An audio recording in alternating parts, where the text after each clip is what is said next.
Tinatirik ang araw mo, kaibigan. Pwede ba sa'yo makipagdaupan? Sa sobrang init mo di ka matauhan. Para Mercury, bawal kang hawakan. Sa sobrang tayog mo, nasa paanan mo ko. Di kita mahigitan, sunod-sunuran lang sa'yo. Marami-rami na rin napagdaanan mo na ko. Pero di nila alam, mabahong sekreto mo. Sa mata ng iba, ikaw ay mahalaga. At ikaw ay takot na mawala, iyon diba?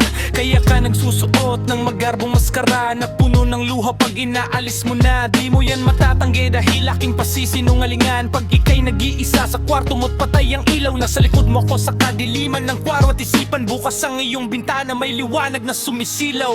Ako ang taong itim na di payinsinin sa dilim. Sunod sa iyong bawat galaw kahit saan ka makarating. Hindi ako isang anghel, ano ba aking papel? Hindi ako taga-suporta, hindi rin gwardiya sibil.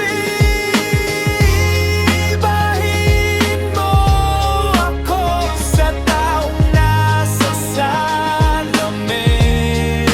Dahil tinatawanan ka lang niya kapag di ka nakatingin.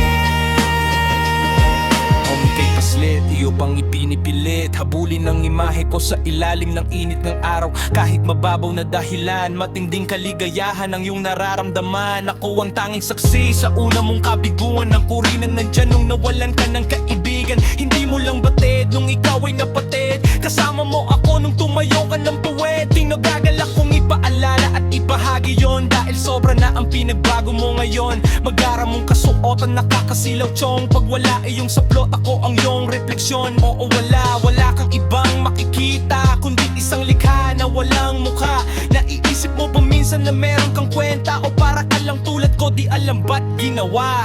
Ano nga ba pakay natin sa mundong ibabaw? Kung di ka gagalaw, ako ay walang buhay. Kung walang liwanag, ako ay walang saysay. Ako ang iyong anino, ang outline mo habang nabubuhay.